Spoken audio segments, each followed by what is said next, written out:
Si hay síntomas asociados como pérdida de peso, también podemos pensar en una causa como mala absorción, insuficiencia pancreática exócrina o alguna neoplasia. Si se presenta dolor abdominal, podemos pensar en una insuficiencia vascular mesentérica, obstrucción o síndrome de intestino irritable.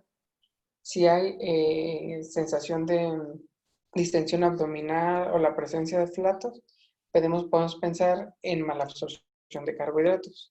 Ante el hallazgo de síntomas sistémicos, podemos pensar también en hipertiroidismo, diabetes, neoplasias, tuberculosis, insuficiencia suprarrenal, vasculitis o enfermedad de Whipple.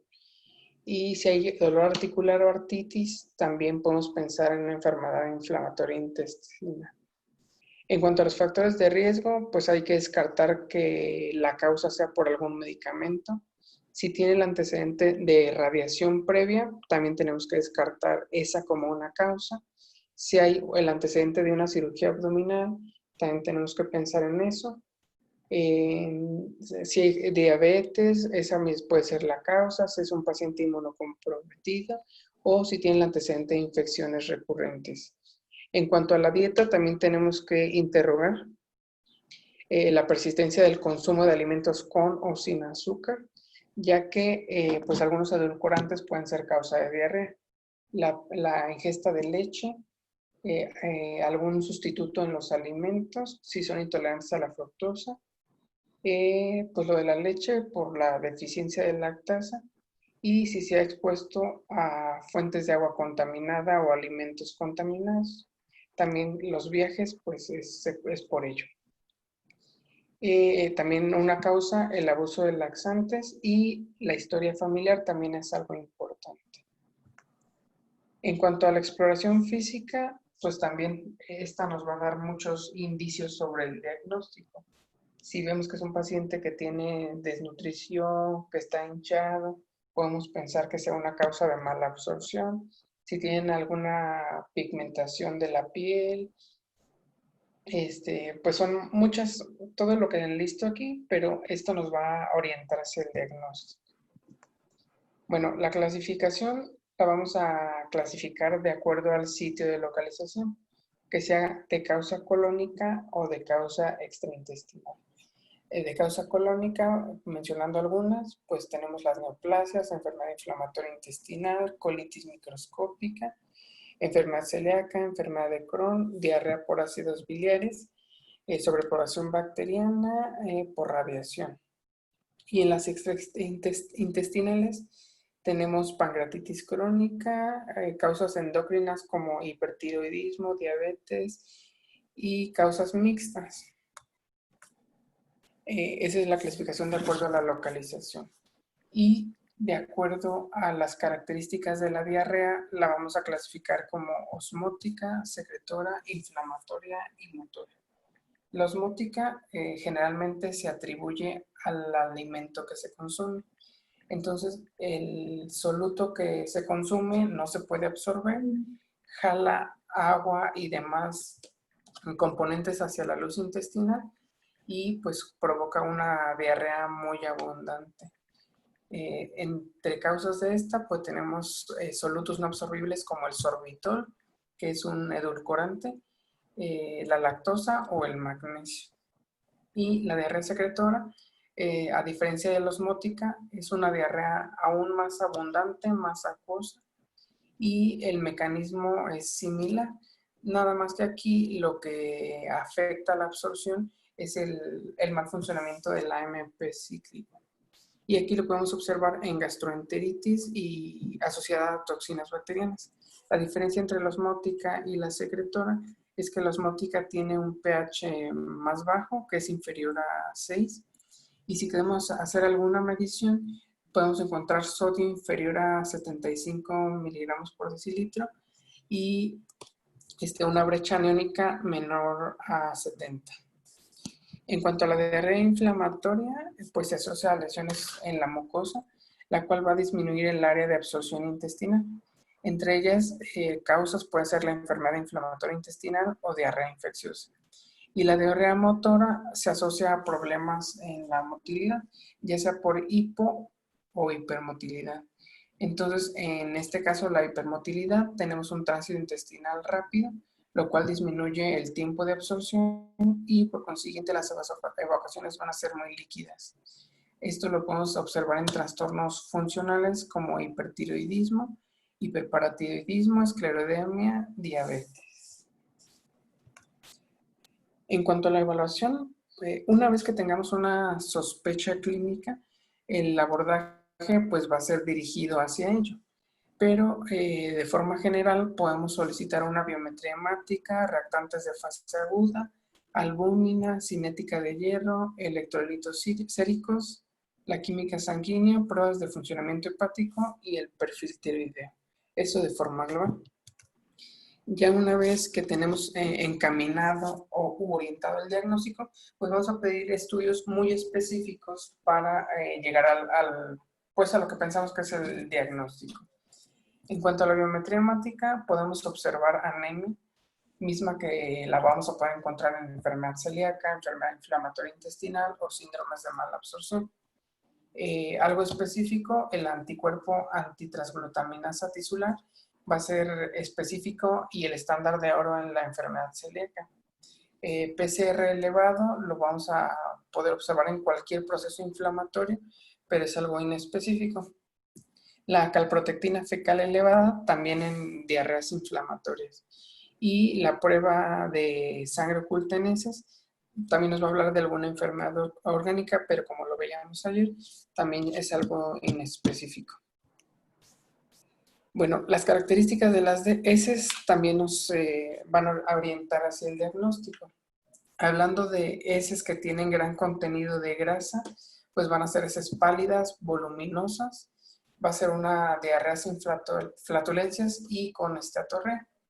En esta vamos a observar más del 7% de la grasa absorbida. Si hay pérdida de proteínas, pues va a ser un paciente que vamos a observar con edema, atrofia muscular o en mujeres amenorrea. Y en los estudios de laboratorio vamos a observar hipoalbuminemia o hipoproteinemia.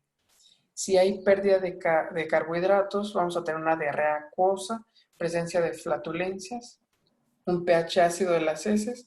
Esta la vamos a poder observar en intolerancia a la lactosa y va a haber una brecha osmótica de las heces. Esto lo podemos diagnosticar con la prueba del aliento. Ante la pérdida de vitamina B12, pues también vamos a tener anemia, algunos trastornos a nivel espinal que se caracterizan con parestesias y ataxia asociada a pérdida de vibración y sentido de la posición, esto por déficit de B12. Y en los estudios de laboratorio vamos a poder observar anemia macrocítica, un déficit de B12 y también como diagnóstico va a ser el ácido metilmanólico sérico y homocisteína aumentados. Ante la deficiencia de folatos, pues también vamos a observar anemia y como característica una anemia macrocítica, sodio y folato en glóbulos rojos disminuido y aquí a diferencia de la B12, la homocisteína sérica aumentada. Pues también la deficiencia de hierro, vamos a tener anemia, hierro sérico, ferritina y saturación de hierro disminuida.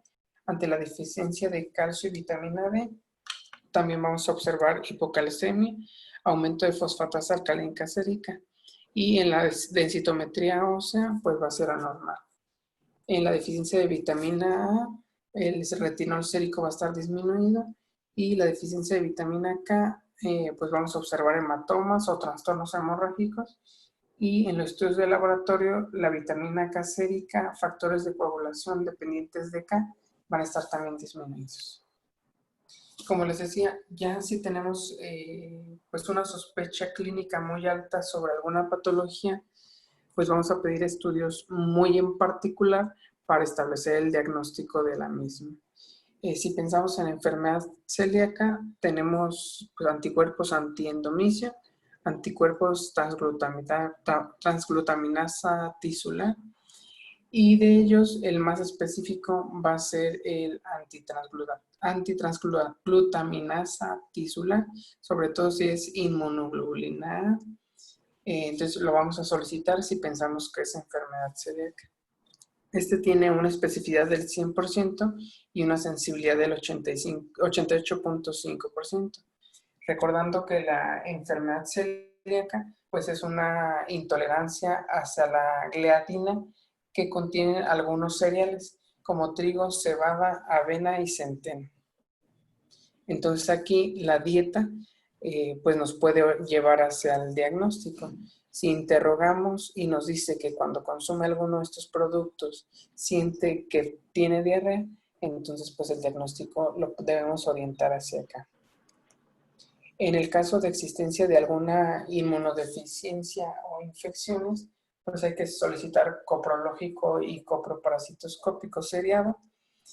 También se puede solicitar ELISA en heces para giardiasis, ELISA para VIH y toxina A y B para Clostridium difficile. Si pensamos que es una causa inflamatoria o cáncer, pues tenemos la calprotectina fecal, que va a ser significativa, mayor de 50 microgramos por gramo. Y también pedir sangre oculta en heces. En esta va a haber pues dos procedimientos. Uno, la oxidación con guayaco, que va a ser un estudio muy inespecífico, ya que los alimentos, el consumo de carne, el cepillado de dientes, nos pueden dar falsos positivos. Pero actualmente hay una prueba que es la prueba inmunoquímica fecal, en la cual detecta específicamente la hemoglobina humana. Entonces, esta tiene una alta sensibilidad y especificidad y es positiva cuando se encuentra más de 7 a 10 microgramos por gramo, haciendo pues que la prueba con guayaco pues resulte ya obsoleta. También podemos, si sospechamos de algún cáncer o algún proceso inflamatorio como CUSI, pues tenemos la colonoscopia o la sigmoidoscopia. El examen de heces pues también va a ser muy importante y en este vamos a poder observar la presencia de sangre, presencia de glóbulos blancos, hablándonos de un proceso inflamatorio. Podemos medir el pH de la muestra, hacer pruebas de Sudan para la detección de grasa, cultivo de las mismas, si hay algún laxante, niveles de electrolitos y osmolaridad de la misma y medir el pH. Bueno, vamos a tener también varios estudios de imagen, los cuales nos pueden apoyar el diagnóstico. Entre ellos, pues tenemos el ultrasonido, el cual, pues, si lo vemos desde el punto favorable, pues no es invasivo, tenemos disponibilidad y dentro de lo negativo, pues no nos permite observar en su totalidad el intestino y es dependiente operador. Otras técnicas de imagen como tomografía y resonancia, pues tienen mayor sensibilidad para detectar neoplasias o también si hablamos de una enfermedad inflamatoria intestinal, incluso si pensamos en una causa secundaria de radiación. Otros procesos, pues tenemos una cápsula endoscópica y de enteroscopía, que son estudios que ya se han venido mencionando y que se han utilizado en el abordaje diagnóstico de las enfermedades que hemos visto en días previos, por lo cual ya no voy a hacer mayor énfasis. Cada enfermedad pues tiene su indicación específica. Bueno, como brevario cultural, pues yo soy de Michoacán. Algo típico y característico pues es la danza de los viejitos. Generalmente pues la bailan 4 personas que están caracterizadas como viejito y entre ellos pues uno es más joven. Esto representa las 4 estaciones del año y generalmente se bailaba cuando pues es primavera. Entonces el viejo más joven representa pues que es una etapa nueva en la cual pues se pide sobre todo la lluvia. Bueno, ya hablando a causas específicas, vamos a hablar de la etiología más común de la diarrea. La primera causa de diarrea, pues, es síndrome de intestino irritable. Entonces, pues, ya se abordó ampliamente en una clase.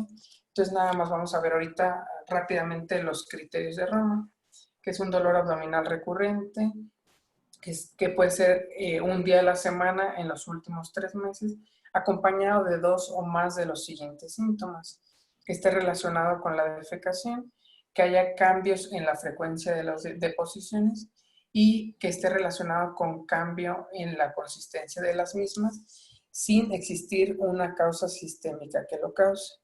Entonces, este es el síndrome intestino irritable y es una de las causas más comunes de diarrea crónica. En la lista es la primera. La otra es diarrea por ácido biliar. Los ácidos biliares son requeridos para la digestión principalmente de alimentos con alto contenido de grasa. El 95%, una vez que se secretan, se vuelven a reabsorber en la circulación enterohepática. Pero se ha observado que en un 30% de los pacientes con diagnóstico de síndrome intestino irritable tienen diarrea asociada a los ácidos biliares.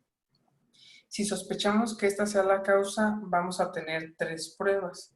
La primera es la prueba del 75-CHCAT, en el cual consiste en la administración de un producto radiactivo en una cápsula y el cual lo vamos a estar midiendo a lo largo de 7 días. Si la medida a los 7 días tenemos una retención del 10 al 15%, estamos hablando de una pérdida leve de ácidos biliares. Si la pérdida va del 5 al 10%, hablamos de una pérdida moderada, y si la pérdida es menor al 5%, tenemos una pérdida severamente anormal y hablamos que la causa de la diarrea es por ácido biliar. Otra prueba es la medida del 7-alfa-hidroxi-4-colesterol 3-1, el cual, este 7-alfa es un precursor de los ácidos biliares. Entonces, este se mide en la sangre. Si este es mayor del 47.1 nanogramos por mililitro, podemos hablar también que la causa es de origen biliar. Y la otra es la evaluación en las heces, la medición de ácidos biliares fecales. Se recolectan las heces y si la medición es mayor a 2.300 picomol en 48 horas, hablamos que la causa es ácido biliar. También se ha observado que posteriormente a las coles, hasta en un 12% pueden cursar con diarrea, pero posteriormente estaba desapareciendo y también es secundaria a la secreción de ácido biliar. Otra causa, colitis microscópica, pues ya también lo hemos visto abordado en los temas en los días anteriores. Pues nada más rápidamente, pues puede ser colitis colágena o colitis linfocítica, las causas más comunes. Estas cursan con diarrea acuosa, crónica no sanguinolenta, es más frecuente en las mujeres y la edad media de presentación es entre los 40 a 60 años. Para el diagnóstico de la misma, pues ya vimos que va a ser la realización de una endoscopía con toma de biopsias y el resultado de la biopsia pues, es el que nos va a arrojar el diagnóstico. Otra causa es secundaria maldigestión de carbohidratos basados en fructosa y lactosa. Pues sobre todo muchos edulcorantes tienen sorbitol y como característica es que no se absorbe, sino que permanece en la luz intestinal y se desecha. Pero puede arrastrar consigo agua y otros componentes causando diarrea.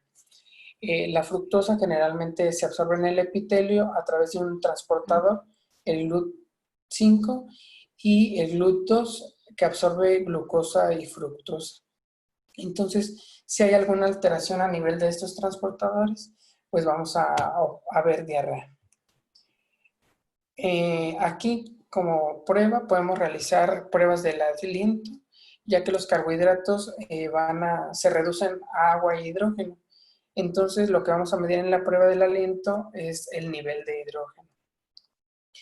Y pues se ha visto que está asociado la deficiencia de lactasa en el genotipo 13 y en la región promotora de la enzima de lactasa. Esto asociado al 2 al 15% con este genotipo. Y se ha observado en la población china que 100% de ellos tienen este fenotipo, por lo cual son intolerantes a la lactosa. Otra causa es la diarrea secundaria a radiación y pues se ha observado en pacientes sobrevivientes a cáncer. Esto se ha observado hasta en un 20% secundario a pacientes que han recibido radiación pélvica o abdominal. Y se presenta de 1.5 a 6 años posterior a la misma. Y factores de riesgo que van a verse influenciados también, pues es la presencia de un índice de masa corporal bajo, cirugía abdominal previa, algunas comorbilidades como diabetes y la dosis de radiación que se recibió, el fraccionamiento y la técnica de la misma.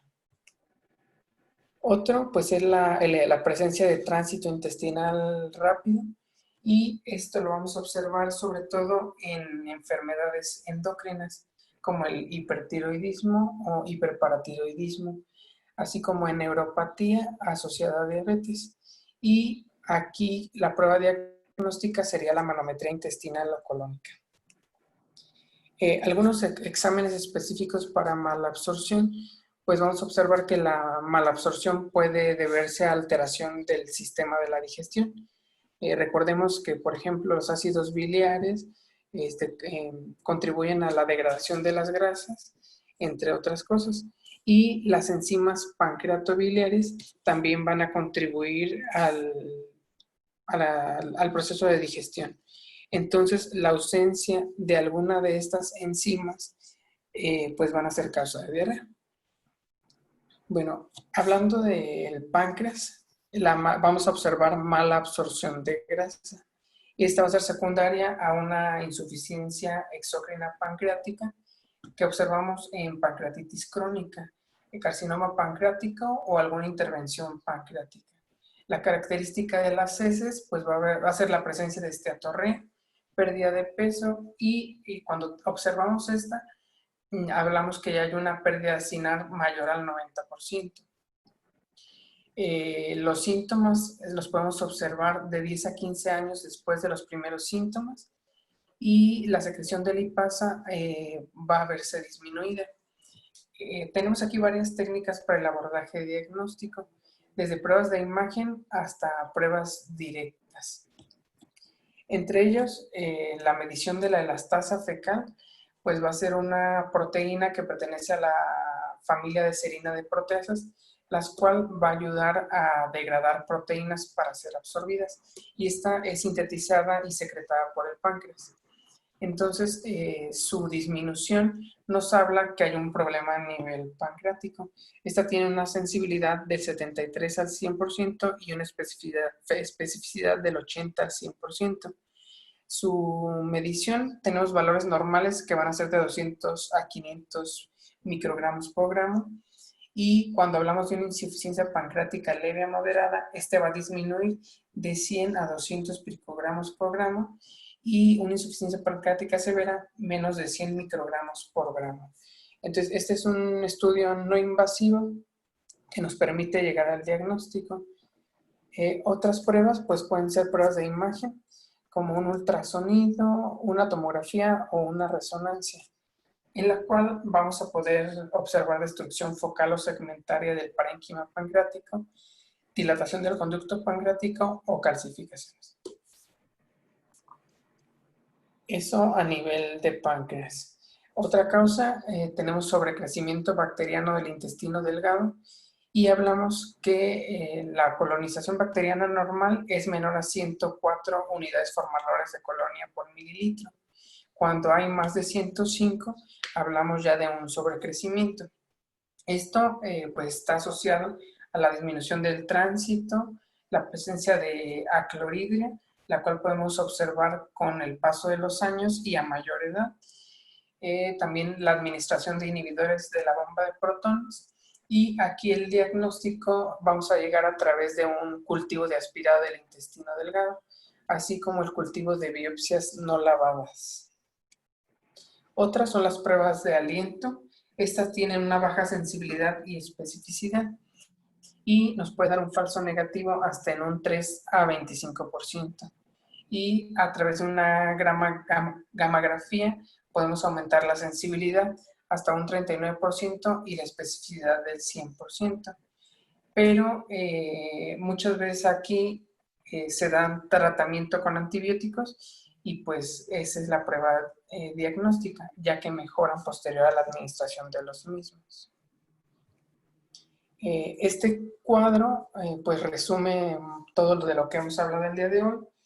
Pues al inicio llega el paciente quejándose de diarrea, lo encasillamos ya en el diagnóstico y tenemos que partir primero si pensamos que sea algo orgánico o sea algo funcional. Como les comentaba, la primera causa de diarrea crónica pues sigue siendo el síndrome intestino irritable. Entonces, esa es la primera causa que pudiéramos pensar. Pero si pensamos que es algo orgánico, pues hay que seguir este algoritmo. Bueno, no es necesario seguirlo todo si tenemos ya una sospecha, pero tenemos que partir de ahí. Si las evacuaciones tienen sangre, podemos pensar en que la causa sea inflamatoria. Entonces aquí pues tendríamos que valorar a realizar una colonoscopía, calprotectina fecal, un tránsito intestinal, cápsula endoscópica o enteroscopía, para descartar algo orgánico como la presencia a lo mejor de enfermedad de Cusi, de Crohn o alguna neoplasia. Si las características de las heces es la presencia de agua, vamos a ver si esta cede con el ayuno o no. Si no cede con el ayuno, estamos hablando de una diarrea de tipo secretorio. Entonces, aquí lo que vamos a hacer es la realización de una colonoscopía con toma de biopsia. Si esta es negativa, seguimos dentro del protocolo pidiendo secretina, gastrina sérica, cromograninas, serotonina, cortisol, glucagón, péptido intestinal receptivo y otras, pensando en la causa que nosotros creamos. No las vamos a pedir todas. Y si ya con esto llegamos al diagnóstico, pues podemos pensar que es una causa inducida, una diarrea inducida por el paciente, probablemente por fármacos. Y regresando, si la diarrea no cede con el ayuno, perdón, si sí cede con el ayuno, pensamos que la etiología puede está relacionada a las grasas o que sea una diarrea osmótica. Si pensamos que es asociada a las grasas, pues pensamos que el diagnóstico puede ser por mala absorción. Dentro de ello, podemos pensar en páncreas o que hay alguna alteración a nivel estructural intestinal. Lo primero va a ser la realización de la tinción de Sudan para observar la presencia de grasa en las heces. Después, otra prueba que podemos realizar es la medición de la crimotripsina o elastasa para ver si hay alguna alteración a nivel pancreático. Si esta está normal, pues ya pedimos una tomografía, una resonancia, ultrasonido CEPRE para ver alteraciones a nivel pancreático o a nivel hepático. También aquí sí podemos realizar el test de la secretina y todo esto nos va a estar hablando de insuficiencia pancreática. Otros problemas de mala absorción pues son secundarios a los carbohidratos. Podemos hacer la prueba de Gilson. Si esta se encuentra normal, pues vamos a tener una enteropatía, que puede ser desde una enfermedad celíaca, espretropical o mala absorción de los carbohidratos.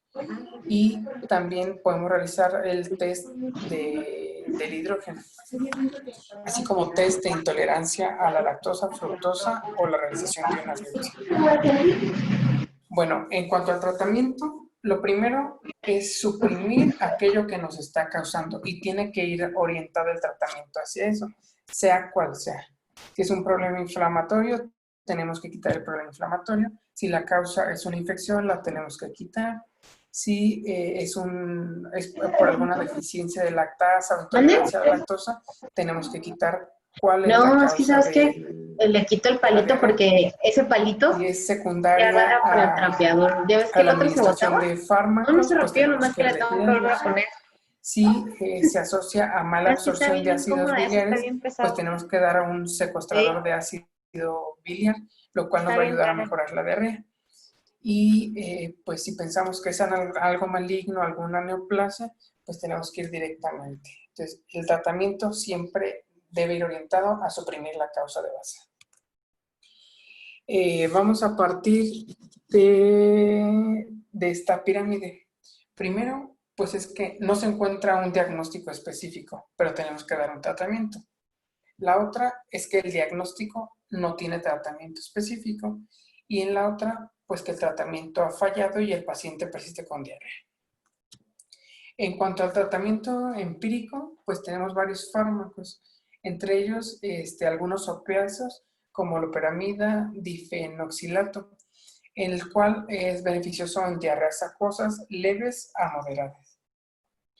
También podemos dar tintura de opio o codeína, esta en diarreas acuosas severas, y en caso de existir megacolon tóxico en pacientes con enfermedad inflamatoria intestinal, también debemos evitar medicamentos antimotilidad, ya que esto puede agravar el cuadro. Pacientes que tienen diabéticos que cursan con diarrea, podemos dar algún agonista adrenérgico como la clonidina. Esto pues va a ayudar a aliviar sus síntomas. Y pacientes que cursan con enfermedad inflamatoria intestinal, podemos acudir a fármacos como alocetrón y otro antagonista de receptores 5H3. Ese es el tratamiento empírico. Entonces, aquí ya les muestro el cuadro con los fármacos, la familia, el fármaco y la dosis que podemos dar. Recordando, estas dosis las vamos a ir ajustando acorde a la sintomatología del paciente. Si el paciente tiene diarrea posterior a los alimentos, pues tenemos que estar ajustándola y ser muy juiciosos al momento de darlos.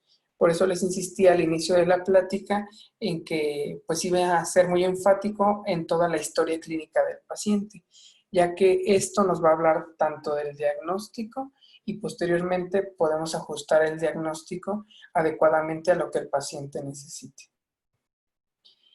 Vamos a dar un tratamiento curativo cuando pues tenemos un diagnóstico exacto. Si ya sabemos que es enfermedad celíaca, pues vamos a hablar con el paciente, darle orientación nutrimental y decirle qué alimentos son los que le están causando diarrea. Si tenemos un paciente que está consumiendo metformina o algún otro fármaco que produce diarrea, pues hablar con él y hacerle consciente que el fármaco es el que está causando la misma. Si pues ya con el abordaje de diagnóstico sabemos que es CUSI o Crohn, pues tenemos que dar el tratamiento específico.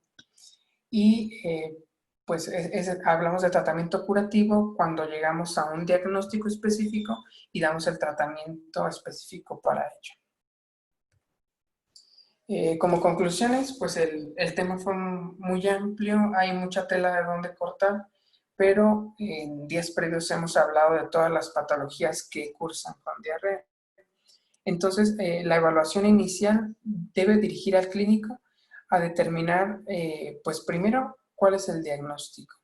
Debemos ser muy juiciosos, dirigir todo nuestro interrogatorio y pues preguntarle al paciente todo, desde hábitos dietéticos, fármacos, sus antecedentes. Y pues pensar en que la mayoría de diarrea crónica se debe a anomalías colónicas. Y de acuerdo a la edad del paciente, pues debemos estratificar al paciente de acuerdo a los factores de riesgo que pueda tener y nunca dejar pasar la sospecha de una neoplasia o causa inflamatoria, recordando que la enfermedad inflamatoria intestinal pues es la causa número 1 de diarrea crónica.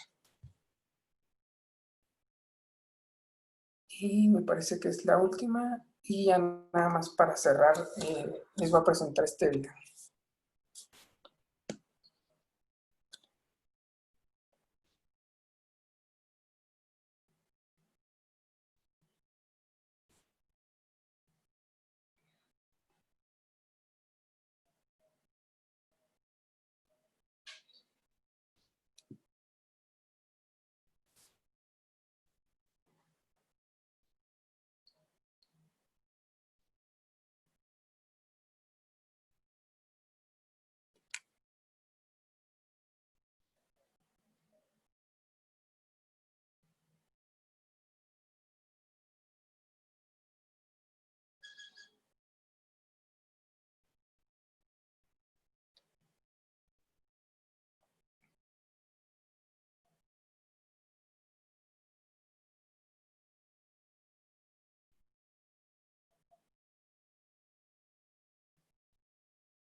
Bueno, creo que no se escucha el video.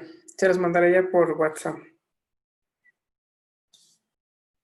Bueno, no sé si alguien tenga alguna duda, alguna pregunta.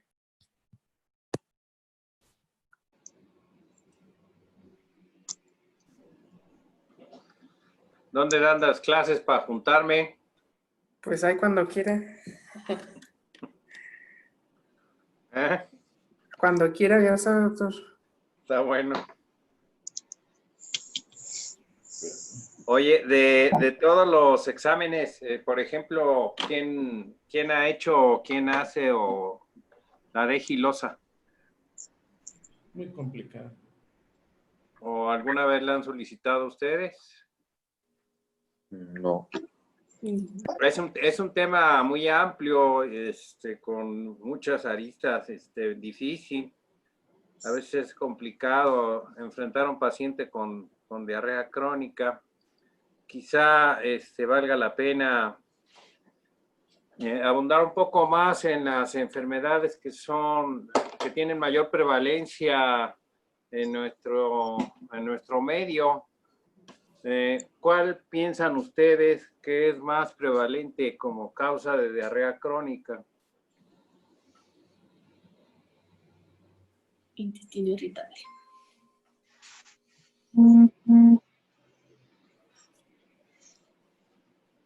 Intestino irritable. ¿El síndrome de intestino irritable? Ajá. Medicamentos, Medicamentos o intolerancia a la lactosa. tolerancia a la lactosa, La intolerancia a la lactosa. ¿Quién más?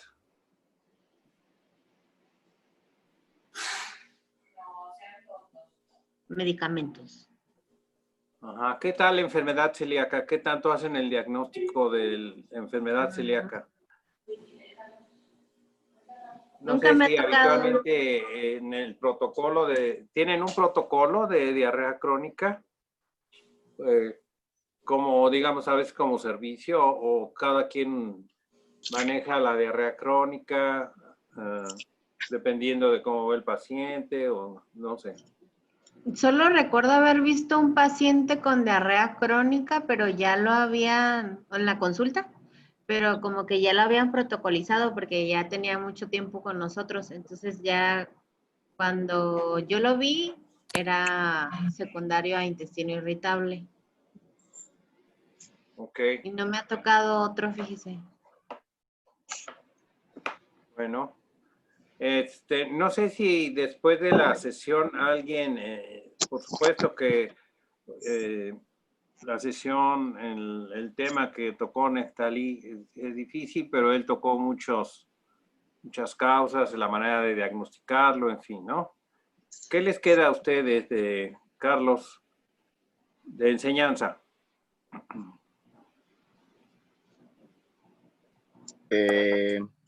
Bueno, pues más que nada, de hecho Nefta puso ahí un esquema, un diagrama del algoritmo que se me hace muy útil, que es primero determinar si es orgánico o funcional, y ya después de ahí irnos hacia pruebas específicas, o sea, no a lo mejor de primera intención a todos pedirles colonoscopía, sino primero pues realizar un interrogatorio, que también lo mencionó Nefta, de que pues se tiene que indagar acerca de la dieta, hábito intestinal también, porque luego a veces nos dicen, es que traigo diarrea, pero pues entra dentro de un hábito intestinal normal para el paciente, ¿no? Pero a lo mejor el cuidador se le hace de que pues tiene diarrea, o no definen bien lo que es diarrea porque no tienen disminución de la consistencia.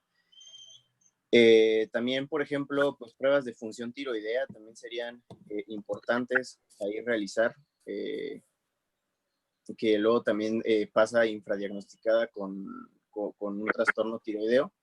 Y luego las pruebas, la verdad, pues muchas de estas pruebas nosotros pues, no las realizamos. No sé, algunas más bien no están disponibles como tal en el hospital. Y el abordaje completo realmente, pues, pues yo de los que he visto que están protocolizados, pues los hace el servicio de gastro. A mí en lo personal nunca me ha tocado en la consulta o en piso abordar a algún paciente con diarrea crónica. O bueno, sí ha salido con diarrea crónica, pero los que me han tocado ver que abordan son secundarios de infección por VIH. Ok. Carlos quería decir algo. Carlos Medina. No. ¿No?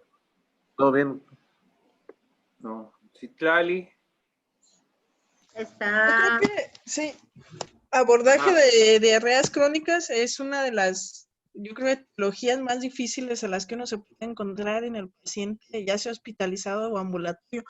Porque aparte de que es un diagnóstico difícil, el abordaje en el medio en el que nosotros estamos, pues es aún más, No hay nada. que casi no se encuentra ninguna de las pruebas de diagnóstico que se requieren para un abordaje adecuado. Casi siempre estos pacientes, pues, me ha tocado enviarlos a tercer nivel, a gastro, donde se cuentan con todas las pruebas para realizar el diagnóstico. Y O ni también ahí tampoco hay pacientes todas, ¿eh? así. Ajá. Ajá. O La pacientes- sesión que acabas de escuchar y de ver, ¿en qué te ayudó? Para recordar el algoritmo diagnóstico, que yo creo que es la base del abordaje de la diarrea crónica. Los pasos que se pueden seguir, ver qué es lo que tenemos en el hospital, que yo creo que nada más contamos con el coprológico, coprocultivo y la colonoscopía. A lo mejor sería importante realizar un diagrama con lo que se cuenta en el hospital y ver las causas más comunes de patologías que podemos descartar.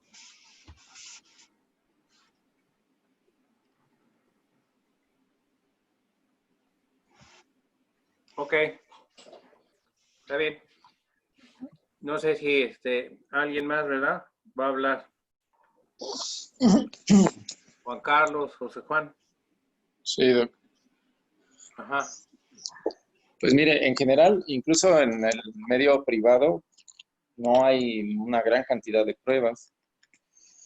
Entonces sí, es difícil, como ya lo mencionaron. Y yo decía que en el tercer nivel tampoco tienen todas las pruebas del mundo, ¿eh?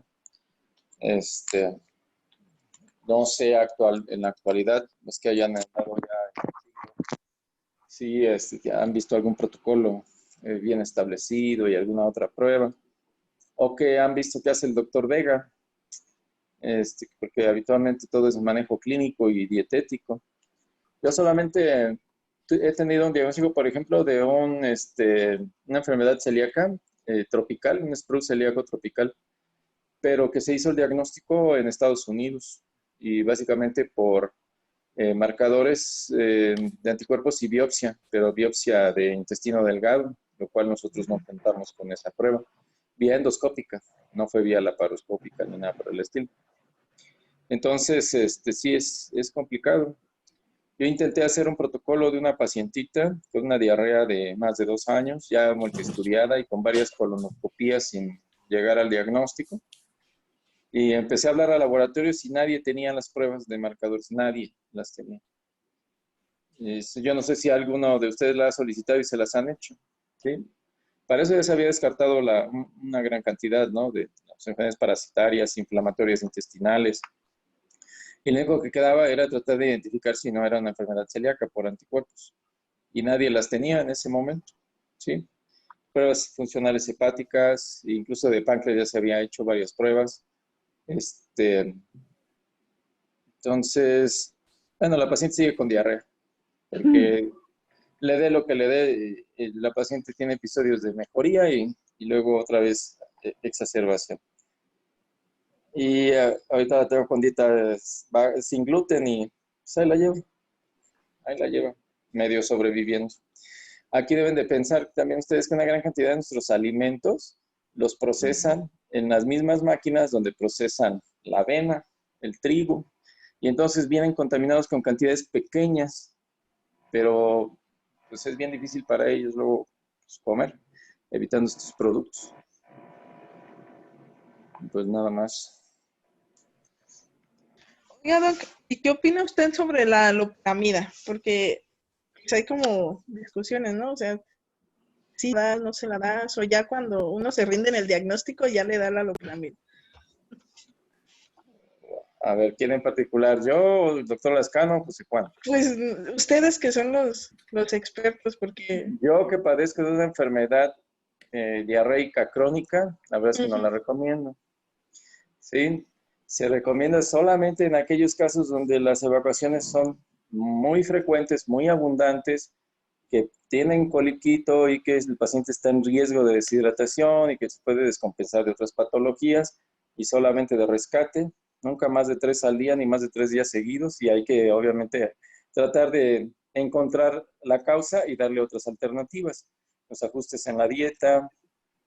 Hay otro tipo de antidiarreicos que no limitan el tránsito intestinal. ¿Sí? Por ejemplo, si la diarrea se está asociando con cólico, pues puedes darle un antiespasmódico que a la vez te disminuye un poquito el tránsito intestinal. Tratar de ver si requiere o no un antibiótico de actividad enteral para disminuir la carga bacteriana. Por ejemplo, están estos secantes intestinales como el ipriquene o la Hidrasec, que actúan de manera distinta, tratando de limitar la eliminación de agua a través de la pared intestinal y mejorando la reabsorción. En fin, utilizar algunas otras estrategias. Yo muy poquitas veces la uso, incluso yo puedo decir que, no sé, de 10 pacientes, acaso a uno se la recomiendo y de rescate nada más. Ok, gracias. No sé, los doctores José Juan y Lascano. Sí, bueno, a ver, esto de la prueba de la D-agilosa es algo que, digo, en el IMSS pues no lo tenemos, por supuesto, pero en laboratorios Chopo, en laboratorios Corregidora, pues se hace comúnmente, ¿no? La prueba de la D-agilosa consiste en que es algo así como la curva de tolerancia oral a la glucosa. Te dan 25 gramos de gilosa, ajá, y te hacen mediciones al tiempo cero, a las 2 o 3 horas, y bueno, a la hora, a las 2 o 3 horas y a las 5 horas. Y aparte te miden, tienes que en ese momento cuantificar la orina durante esas 5 horas. ¿Cuál es el objetivo de la prueba, no? Si la prueba, si tú vas teniendo niveles de sigilosa diferentes a los basales, entonces quiere decir que tú estás absorbiendo la D-agilosa y que no tienes un problema de mala absorción. Si también presentas excreción de la D-agilosa en la orina, pues quiere decir que estás absorbiendo el medicamento, digo, el azúcar, pues, y la estás eliminando. Eso te descarta un problema de mala absorción, que pues es característico pues, de estas enfermedades de, pues, precisamente de estos de la enteropatía celíaca, el espurio topical, etcétera, ¿no? Entonces, sí se hacen, están accesibles, no son caras, ¿no? Las hace incluso el laboratorio Chopo, ¿no? O sea, el problema es que nosotros no lo tenemos dentro de la institución y pues a veces no estamos acostumbrados a pedirlos. Pero, insisto, si la prueba de la D-agilosa, es decir, si durante la prueba nosotros empezamos a detectar que los niveles se incrementan en el transcurso del tiempo, quiere decir que no hay un problema de mala absorción intestinal y eso nos podría orientar, ¿verdad?, hacia el algoritmo diagnóstico que está presentándose en esta diapositiva, ¿no? Ese es punto número 1. Los anticuerpos también los hacen en Corregidora, los hacen en Chopo, los hacen en Polanco. El punto es que este es un tema que ya ha sido bien discutido, ¿no? La enfermedad celíaca, el SPRUE, la enfermedad celíaca, ¿no? Está subdiagnosticada, ¿va? Y el punto es que a veces no hacemos todos los protocolos de estudio para llegar a identificarla, ¿no? Otro problema, digo yo en mi experiencia en la práctica clínica, cuando llega la gente con diarreas, creo que al final de cuentas lo que acabo identificando son 3 cosas, ¿no? Efectos secundarios de medicamentos, específicamente el metformin, ¿no? Que inicialmente no da diarrea, pero después de varios años de su uso, pues hay mecanismos que ya están bien descritos que generan diarrea. Después, 2, el síndrome de sobrecrecimiento bacteriano, que realmente el diagnóstico pues, es un diagnóstico clínico y realmente es una prueba terapéutica en la cual pues, tenemos que darles antibióticos 5 o 7 días al mes, ¿no? Antibióticos del tipo de no absorbibles, ¿no? De preferencia del tipo de la rifaximirina, o sea, el Flonorm o el Afla. Y la verdad es que les va bastante bien a las personas, ¿no? Y aquí acuérdense que el problema es esto del sobrecrecimiento bacteriano. Conforme vamos avanzando en la edad, el plexo entérico pues, va disfuncionando, el tiempo de estancia de la materia fecal en el colon se incrementa, se sobrecrecen las bacterias, producen irritación y consecuencia diarrea. U otro fenómeno que también contribuye a esto, pues es la enfermedad diverticular colónica. Y pues los casos de disautonomías, pues, asociadas pues, a enfermedades pues, crónicas como la diabetes, ¿no? Por supuesto, siempre hay que pues, seguir todos los protocolos de estudio, pero sí tener en cuenta que no tenemos que irnos, como bien decía Carlos, de entrada, pues hacerles una colonoscopia a las personas, ¿no? Sino más bien ser muy cuidadosos en las dietas, en los antecedentes, si es gente que tiene colecistectomías o no, el tipo de las evacuaciones, sus características, y quizás ir agotando todos los elementos que tengamos diagnósticos, pues antes de llegar a cosas raras, ¿no? Como hacerle pues una resonancia o hacerle una tomografía, o hacerle una colonoscopia. La mayor parte de las veces resolvemos el problema con algunos cambios, con algún tratamiento muy sencillo, ¿no? Ese es mi comentario. Muy bien. ¿Usted, doctor Lascano, algo más? No, nada más que recuerden, como dice el doctor José Juan, es frecuente que los medicamentos tengan mucho que ver. Sí, claro. Por ejemplo, hay pacientes que toman de manera crónica y lo tienen ahí como su acompañante y si no lo toman se sienten muy mal, el omeprazol. Y hay unos que llevan años tomando, se puede producir sobrecrecimiento bacteriano y diarrea crónica, en fin. Entonces habría que pensar en esas posibilidades, muy importante. Ok. Muy bien. Sale pues, mañana cómo va a ser la ¿Qué dinámica, hacemos mañana? doctor? ¿Lo que teníamos planeado? Sí, ¿de qué? Ajá. ¿Qué teníamos planeado, doctor? El examen. Ah, sí. Ah, Qué sí, fuerte. ya, nos quedamos. Ya. Está bien. Ya.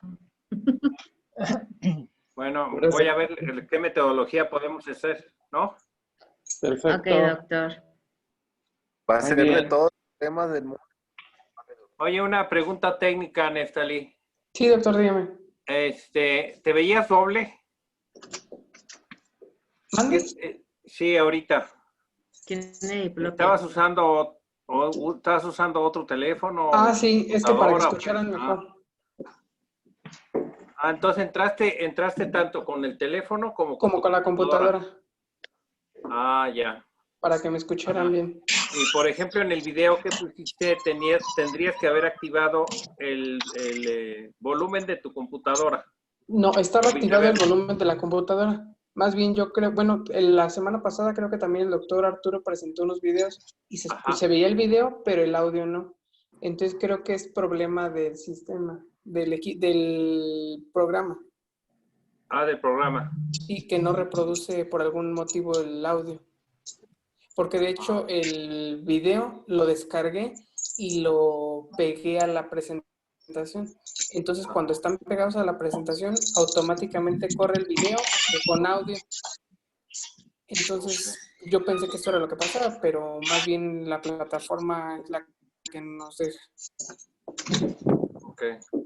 ¿Y no tuviste interferencia en tu casa cuando entraste con los dos aparatos? No hubo problema. Lo que hice fue a la computadora quitarle el audio para que no escuchara eco. y nada más dejé el teléfono con el audio y la computadora con mi imagen y ya no se distorsiona y se escucha bien. Sí, sí, está bien. Y se escucha Doctor, mejor con el doctor iPhone. Lascano, Ajá. ¿el examen es de qué tema? ¿De todos los del mes o de esta semana? No, de la semana anterior. Ya ves que les tenía las preguntas, hasta se las enseñé. Ah, ok. Y no sé, voy a hacer unas preguntas de las clases que vimos de lunes a jueves, ¿no? Ah, ok. Si ustedes quieren contribuir con 2 preguntas, que espero que nadie vea, ¿sí? No, porque luego ponen No las vayan a porcentajes. compartir. No, porque luego ponen porcentajes y no las hacen bien, doctor. Bueno, entonces si No sé qué. si me quieren pasar en el transcurso de hoy 2 preguntas de los temas de lunes a jueves. Entonces enriquecemos el examen que tengo. Ajá. Y déjame ver, déjame pensar qué metodología hacemos para aplicarlo mañana o cómo lo aplicamos, ¿no? Ok, doctor. ¿Está bien? Muy bien. Sí. Bueno, las preguntas pueden ser por equipo, pero yo creo que el examen pudiera ser individual. Déjame pensar. ¿Sale? Sí, doctor. Bueno. ¿Algún otro comentario? No.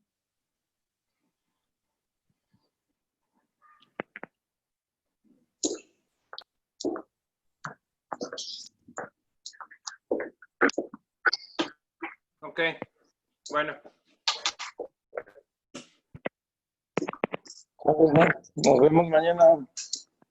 Sí, doctor.